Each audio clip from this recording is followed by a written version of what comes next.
तो साथियों नमस्कार, स्वागत है आप सबका। मैं हूं डॉक्टर अम्बरीश और आप देख रहे हैं टीजीटी पीजीटी 2026 हिंदी विषय की तैयारी कैसे करें और वो भी इतने कम समय में।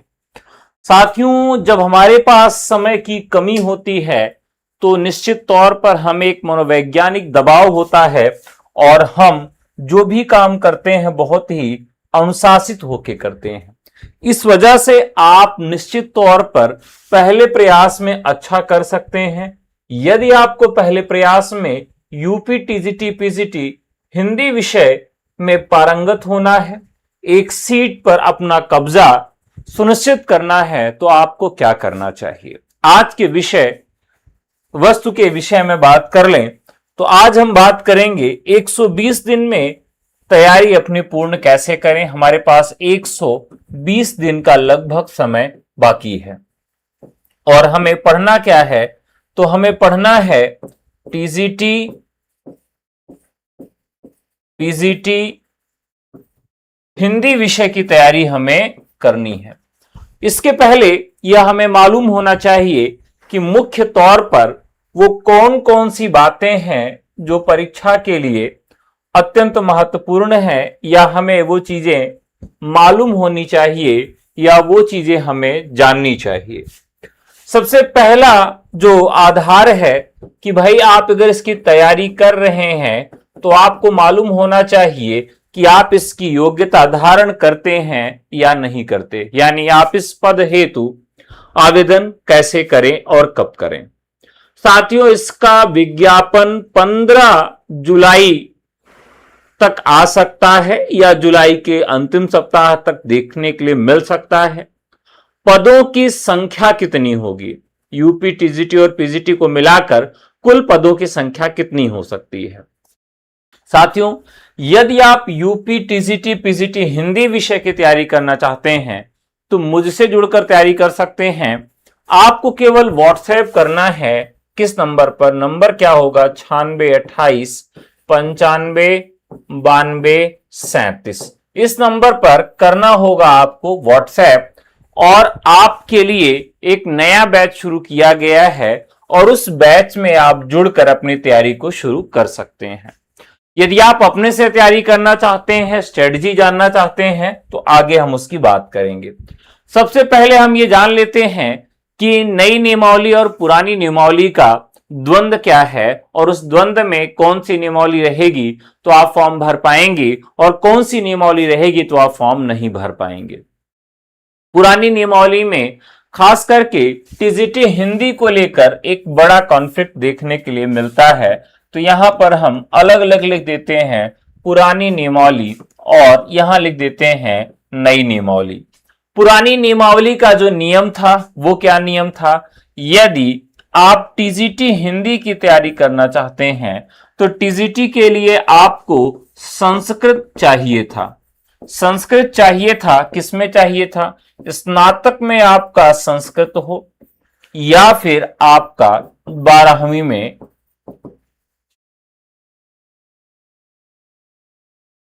संस्कृत होना चाहिए। तो यहां संस्कृत होना चाहिए स्नातक में या 12वीं में, और पुरानी में था, और साथ ही आपका क्या होना चाहिए? बीएड होना चाहिए था। ये योग्यता थी। और हिंदी जो था आपका, हिंदी वह स्नातक में होना चाहिए। कितने वर्ष? 2 वर्ष होना चाहिए कम से कम। अब इस नियमावली को परिवर्तित करने की बात की जा रही है।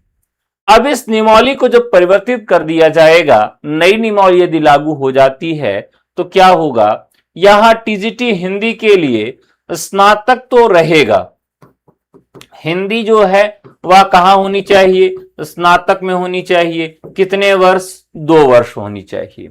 संस्कृत कहां होनी चाहिए? तो संस्कृत साथियों यहां पर होनी चाहिए 12वीं में। यह नियम बदल दिया गया है और बीएड आपका होना चाहिए। लगातार प्रतियोगी भी इस बात की मांग कर रहे हैं और हम भी ये चाहते हैं कि पुरानी नियमावली पर हिंदी की भर्ती हो जाए, क्योंकि नियमावली से किसी का चयन नहीं होना है, चयन तो परीक्षा देने पर ही होना है। ऐसे में सबको सम्मिलित करके परीक्षा करवा लेनी चाहिए, जिससे कोर्ट कचहरी न हो, धरना प्रदर्शन आंदोलन न हो और भर्ती प्रक्रिया आसानी से आगे बढ़ सके। क्योंकि आप अगर किसी को छोड़ेंगे तो वो कोर्ट कचहरी भी जाएंगे, ऐसी स्थिति में और समस्याएं हमारे लिए बढ़ सकती हैं। तो साथियों, ये जो हम आधार आपको बता रहे हैं, इन आधारों पर थोड़ा बहुत ध्यान रखना चाहिए। बहरहाल, तो यहां पर ये पुरानी नई नियमावली हो गई। पीजीटी हिंदी की बात कर लें तो पुरानी नियमावली में क्या था कि आपका पीजी होना चाहिए हिंदी विषय से, साथ ही आपका संस्कृत में आपका ग्रेजुएशन होना चाहिए। ये आपका पुरानी नियमावली था। और नया नियमावली में क्या बन गया, आपका पीजी होना चाहिए हिंदी विषय से, आपका संस्कृत होना चाहिए आपके स्नातक में कम से कम 2 वर्ष, और साथ ही इसमें आपका बीएड भी होना चाहिए। तो ये आपकी नई नियमावली का पूरा प्रदर्शन रहेगा। तो पुरानी नियमावली और नई नियमावली को आप सब समझ गए कि किस प्रकार की नियमावली रहेगी। क्लियर है सबको?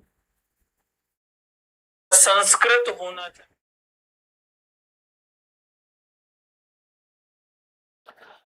अब आपको बता दें, चाहे वो पुरानी नियमावली हो चाहे वो नई नियमावली हो, दोनों नियमावली में यूपी टेट अनिवार्य नहीं होगा। ध्यान रखिएगा, दोनों नियमावली में यूपी टेट जो है वह अनिवार्य नहीं है,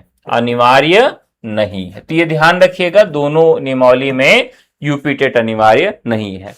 एक और यहां पर बड़ा सवाल आता है कि भाई बीएड का या बीए का कोई परसेंटेज चाहिए, तो कोई परसेंटेज की भी बाध्यता नहीं होगी, आप केवल पास होने चाहिए।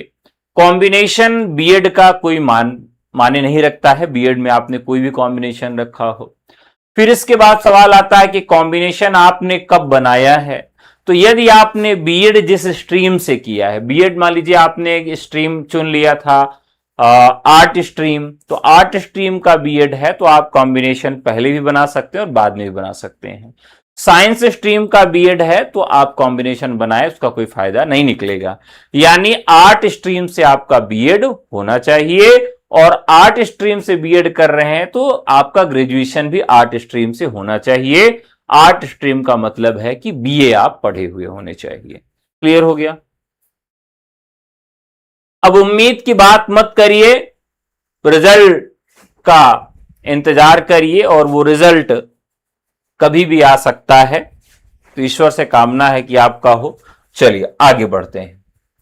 अब जो एक महत्वपूर्ण चीज हमें समझनी है वो क्या है कि भाई अगर हमें तैयारी करनी है 2026 की अपकमिंग वैकेंसी के लिए, तो हमें किस प्रकार की तैयारी करनी चाहिए, किस प्रकार की तैयारी हम करें जिससे हमारा जो चयन है वह सुनिश्चित हो सके।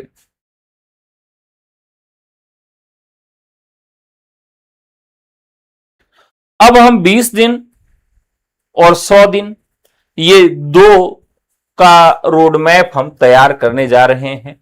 यानी हमारे पास 120 दिन का यदि समय है तो हम तैयारी कहां से शुरू करें।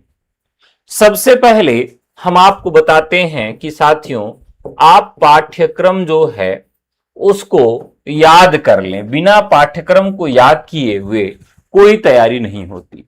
यदि आपको पाठ्यक्रम ही नहीं मालूम होगा तो आप तैयारी कर ही नहीं सकते हो। तो सबसे पहला काम क्या करना है, आपको पाठ्यक्रम याद होना चाहिए। दूसरा जो काम हमें करना है, पाठ्यक्रम याद आपने कर लिया, फिर हमें प्रीवियस ईयर क्वेश्चन पेपर अभी तक जितना भी हुआ है किस परीक्षा के लिए, चाहे वो टीजीटी के लिए हुआ हो चाहे वो पीजीटी के लिए हो, दोनों का जो पीवाईक्यू है उसको भी आपको क्या कर लेना है साथियों, पढ़ लेना है। कितनी बार पढ़ लेना है? 3 बार पढ़ लेना है। और तीसरी बार जब आप उसको पढ़ें तो आप उसमें क्या करें, गोला लगाते चलें। अंतिम बार जब आप पढ़ें तो गोला लगाते चलें कि कौन सा ऐसा सवाल है जो आपसे गलत हो जा रहा है। ठीक है, तो आपको एक आइडिया लग जाएगा कि कौन सा ऐसा सवाल है जो आपसे गलत हो जा रहा है और आप आसानी से जाके उसमें सुधार कर सकते हैं। अब यह भी हमारे लिए जानना आवश्यक है कि कौन से टॉपिक से हमको शुरुआत करनी चाहिए। हिंदी की शुरुआत करने का कोई निर्धारित टॉपिक नहीं है जहां से हम शुरुआत करें। फिर भी यदि आप शुरुआत करना चाहते हैं हिंदी पढ़ने की, तो सबसे बेहतर होगा हिंदी गद्य साहित्य के इतिहास से आपको शुरुआत करनी चाहिए। कहां से शुरुआत करनी चाहिए? हिंदी गद्य साहित्य का इतिहास, हिंदी गद्य साहित्य का इतिहास से आपको शुरुआत करनी चाहिए। अब आप पूछेंगे कि यहां से शुरुआत क्यों करें? क्योंकि सबसे अधिक सवाल जो पूछे जाते हैं हिंदी गद्य साहित्य के इतिहास से ही पूछे जाते हैं। क्लियर है? सबसे अधिक सवाल यदि कहीं से पूछे जाते हैं तो हिंदी गद्य साहित्य के इतिहास से ही पूछे जाते हैं। और अब तक किसी एक टॉपिक का नाम अगर आपको बताना हो कि कोई एक टॉपिक बताइए जिससे सबसे अधिक सवाल पूछे गए हैं, तो वह टॉपिक होगा हिंदी गद्य साहित्य का इतिहास। क्लियर हो गया?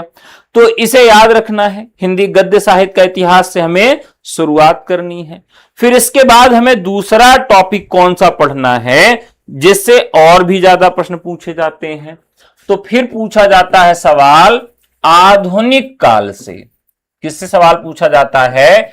आधुनिक काल जो है जिसमें सबसे अधिक सवाल पूछे जाते हैं पार्ट 2 में। तीसरा कौन सा है? तो वो हो जाएगा भारतीय काव्य शास्त्र। भारतीय काव्य शास्त्र ये क्या है? बहुत ही पसंदीदा विषय है, बहुत ही पसंदीदा विषय है उत्तर प्रदेश में प्रश्न पूछे जाने का। तो हिंदी गद्य साहित्य का इतिहास, आधुनिक काल और भारतीय काव्य शास्त्र, ये तीन बड़े महत्वपूर्ण टॉपिक हैं। अब बात करें कि कोई एक ऐसा टॉपिक जिसकी शुरुआत पहले दिन से लेके आखिरी दिन तक करनी है, वो कौन सा टॉपिक है? हिंदी व्याकरण।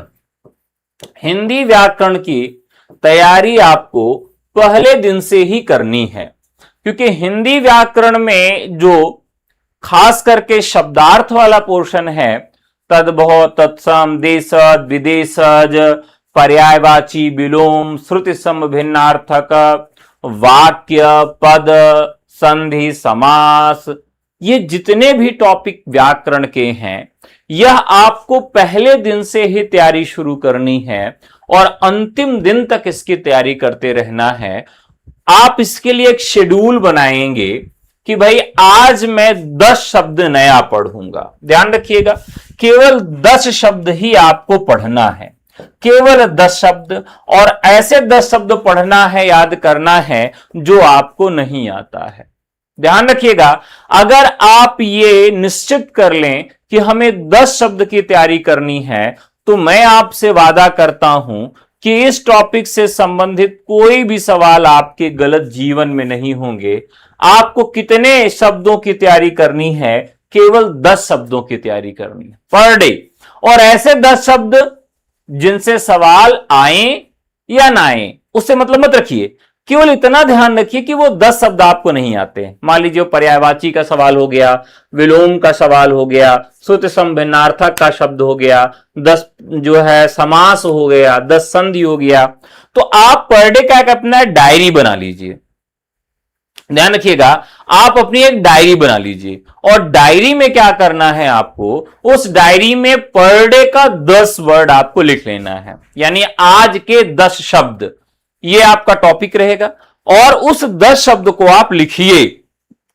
ठीक है, सुबह उठिए, अपने दिन की शुरुआत जैसे करिए, सबसे पहले 10 शब्द आप डायरी में लिख लीजिए, और अंत में सोते समय अपने दिन का जब अंत करिए, जब आप सोने के लिए जाइए, तो आप उसको 10 शब्द को एक बार देख लीजिए। बस यही काम करना है आपको।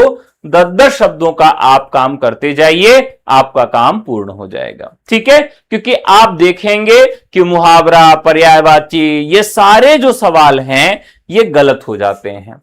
और आपने जीआईसी प्रवक्ता का पेपर अगर देखा हो तो आपको यह मालूम चल गया होगा कि भाई किस प्रकार का पैटर्न आयोग रख रहा है। तो यह चीज आप यहां पर ध्यान रखिएगा। क्लियर है? अब बात करते हैं कि भारतीय काव्यशास्त्र जो है वो तीसरे पोजीशन पे है, जिसे हमें सबसे अच्छी तरीके से पढ़ना है। ठीक है, अब बात करते हैं वो कौन सा है पोजीशन जिसमें और अधिक सवाल पूछे जाते हैं। फिर साथियों, हमारा जो सबसे अधिक सवाल पूछा जाता है भक्ति काल से पूछा जाता है। यानी यदि हम क्रम में देखें किस पोजीशन में सबसे अधिक सवाल पूछे जाते हैं, तो चौथा पोजीशन जो है वह भक्ति काल का है। ठीक है, अब बाकी फिर जो पोजीशन यानी जो भी टॉपिक है वो सब एवरेज है, सब बराबर है, उसको आप पढ़ते जाइए। ठीक है, तो इस तरीके से आप करिए। और जितने भी इतिहास की पुस्तकें हैं उन इतिहास की पुस्तकों को आप पढ़िए, प्रीवियस क्वेश्चन पेपर के आधार पर उसमें से महत्वपूर्ण सवालों को देखिए और उनको अपने नोट्स में आप तैयार करते लिखते जाइए। यानी आप अपना नोट्स बनाइए, क्योंकि अब तक जो भी नोट्स बनाए गए हैं या बनवाए गए हैं वो नवीनतम पैटर्न के आधार पर काम नहीं करेंगे। स्थापना तर्क, कथन, निष्कर्ष, ये जो सवाल हैं, कूट मिलान के जो सवाल हैं, ये तभी आप कर पाएंगे जब आपका कॉन्सेप्ट खुद तैयार रहेगा। आपका कॉन्सेप्ट कैसे तैयार होगा? जब आप स्वयं से ही नोट्स बनाएंगे, तभी ये संभव है। तो ये सारी चीजें हैं जिनको आपको ध्यान में रखना है और आप तैयारी अपनी शुरू कर दीजिए। किताबों का वीडियो मैंने आपको बता दिया है। हमारी क्लासेस जो है वो शुरू हो चुकी हैं। पढ़ते रहिए और आप सब मस्त रहिए। धन्यवाद।